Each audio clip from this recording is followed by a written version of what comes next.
اسکار series میں ہم آپ تمام کا استقبال کرنے جا رہے ہیں۔ ہم لوگ کل پیارے نبی صلی اللہ علیہ وسلم کی بتائی ہوئی وہ دعا جس کے بارے میں ام سلمہ رضی اللہ تعالی عنہ جو کہ ام المؤمنین ہیں، یعنی اللہ کے رسول صلی اللہ علیہ وسلم کی وائف ہیں، وہ اس دعا کے بارے میں بیان کرتی ہیں کہ پیارے نبی صلی اللہ علیہ وسلم ہر دن فجر کے بعد بلا ناغا اس دعا کو پڑھا کرتے تھے، دعا کیا کرتے تھے۔ تو گویا ہم جو دعا آج اور کل ہم نے پڑھا یا آج ہم جو پڑھنے جا رہے ہیں، اس دعا کو پیارے نبی صلی اللہ علیہ وسلم ہر دن فجر کے بعد وہ اس کا اہتمام کیا کرتے تھے۔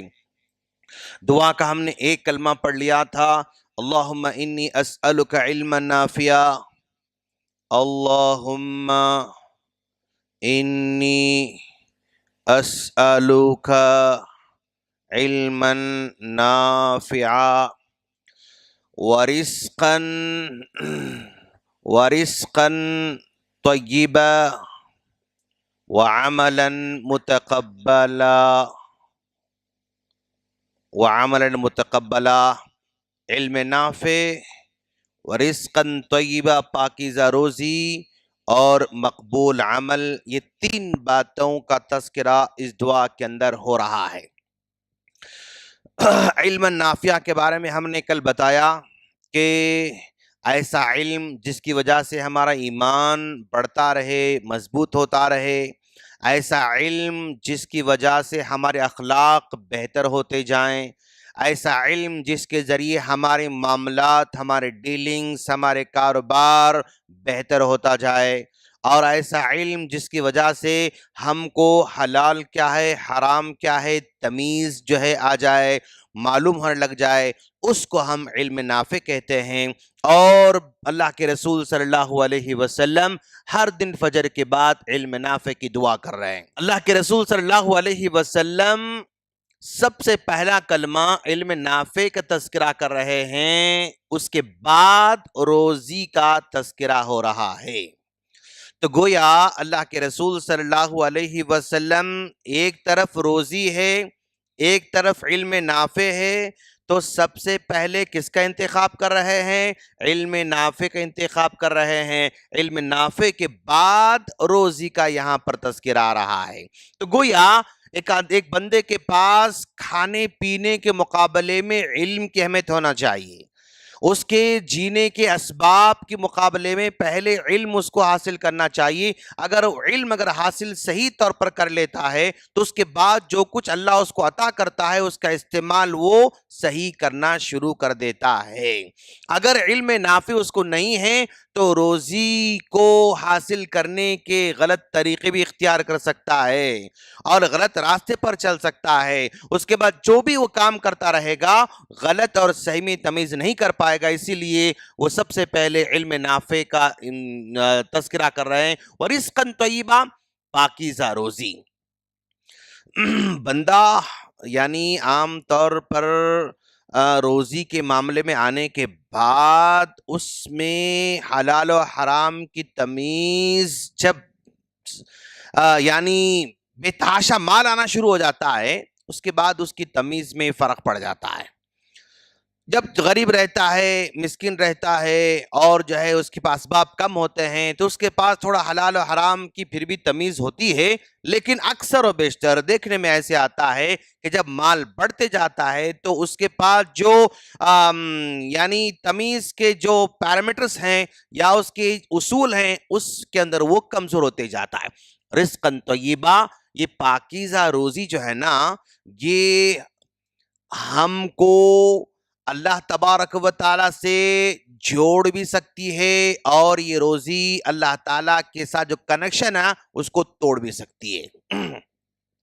ہمارا جو کنیکشن ہے اللہ تعالیٰ سے، یہ کنیکشن کو مضبوط کرنے کا ذریعہ بھی ہے یا اس کنیکشن کو کٹ کرنے کا بھی ذریعہ ہے۔ جیسا کہ اللہ کے رسول صلی اللہ علیہ وسلم نے فرمایا، ایک آدمی حالت سفر میں ہے اور وہ مشکل میں ہیں، اس وقت وہ اللہ تبارک و تعالیٰ سے دعا کر رہا ہے تو اللہ تعالیٰ اس کی دعا کو رد کر دیتا ہے اور کہتا ہے کہ اس کی دعا کیسے قبول ہو سکتی ہے جبکہ اس کا کھانا حرام ہے، اس کا پینا حرام ہے، اس کا پہننا حرام ہے۔ تو گویا بندہ حالت سفر میں دعا کرتا ہے تو اللہ جلدی قبول کرنے والا ہے، لیکن ایسی حالت میں حالت سفر میں دعا کرنے والا بھی اگر روزی اس کی حلال نہیں ہے، یعنی اس کے کپڑے حلال نہیں، اس کا کھانا حلال نہیں، اس کا پہننا حلال نہیں، اس کا پینا حلال نہیں ہے، تو گویا یہ جو ہے یعنی روزی اس کے کنیکشن کو کٹ کر دیتی ہے، اللہ تعالیٰ کے پاس اس کی دعاؤں کو رد کرا دیتی ہے۔ تو گویا بندہ جو کچھ اللہ تعالیٰ سے مانگنا چاہتا ہے وہ حرام روزی اس کی مانگنے میں آڑے آ جاتی ہے اور کنیکشن کو ختم کر دیتی ہے۔ رزقاً طیبہ، پاکیزہ روزی ہم یہاں پر ہونا چاہیے۔ اور حدیث کی شرح کرنے والوں نے رزق میں ایک تو روزی ہے، کھانا پینا ہے، اسباب ہیں، سورس ہیں، اس کو آپ نے کہا، لیکن اولاد بھی یعنی رزق میں شمار کی جاتی ہے۔ اے اللہ تو مجھے مطلب جو ہے اچھی اولاد عطا فرما، رزقاً طیبہ، نیک اولاد عطا فرما۔ بندہ یہاں پر نیک اولاد، اس دعا کے اندر نیک اولاد بھی چھپی ہوئی ہے، اس دعا کے اندر جو ہے نیک بیوی بھی چھپی ہوئی ہے، اس دعا کے اندر نیک اور صالح دوست احباب بھی چھپے ہوئے ہیں، اس دعا کے اندر نیک صالح پڑوسی چھپا ہوا ہے، اس دعا کے اندر جن سے بھی ہمارا تعلق ہوتا ہے، جن سے بھی ہمارا پالا پڑتا ہے، وہ تمام کے تمام کو بھی روزی میں شمار کیا ہے۔ مطلب ان کو بھی بہتر بنا، بہتر لوگوں سے مجھے جوڑ دے، ان کو صالح اور نیک بنا، یہ بھی اس دعا کے اندر پوشیدہ ہے۔ وَرِزْقًا طَيِّبًا، پاکیزہ روزی، وَعَمَلًا مُتَقَبَّلًا، اور تیسری چیز ایسا عمل عطا فرما یا ایسا عمل کرنے کی توفیق عطا فرما جس کو تو قبول کرنے والا ہو۔ اس عمل میں باری تعالیٰ مجھے اخلاص عطا فرما، کیوں؟ اخلاص کے بغیر کوئی عمل قبول نہیں ہو سکتا۔ اور اس عمل میں باری تعالیٰ تو مجھے سنت کی پیروی کی توفیق عطا فرما، کیونکہ کوئی بھی عمل سنت کی پیروی کے بغیر مکمل نہیں ہو سکتا۔ اخلصها واصوبها، کوئی بھی عمل قابل قبول اس وقت ہوتا ہے جس عمل کے اندر اخلاص ہو، دکھاوا نہ ہو، ریاکاری نہ ہو، شو آف نہ ہو، اور سنت کے مطابق ہو، یعنی میں جو کچھ کر رہا ہوں چاہے نماز کی شکل میں ہو یا روزے کی شکل میں ہو، صدقے خیرات کی شکل میں ہو، زکوٰۃ کی شکل میں ہو، دعاؤں کی شکل میں ہو، جو بھی بندہ نیک عمل کر رہا ہے اس نیک عمل میں سنت کا ہونا ضروری ہے، ہمارا عمل نبی کے طریقے کے مطابق ہونا ضروری ہے۔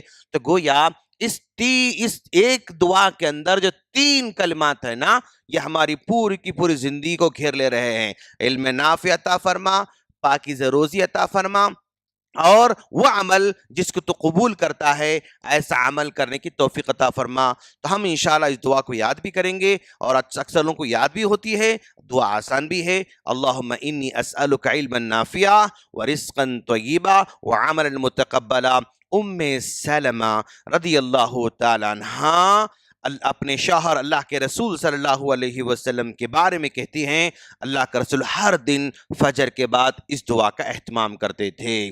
تو اللہ سے دعا ہے اللہ تعالی ہم تمام کو بھی اس دعا کو فجر کے بعد پڑھنے کی توفیق عطا فرمائیں، آمین۔ السلام علیکم ورحمۃ اللہ وبرکاتہ۔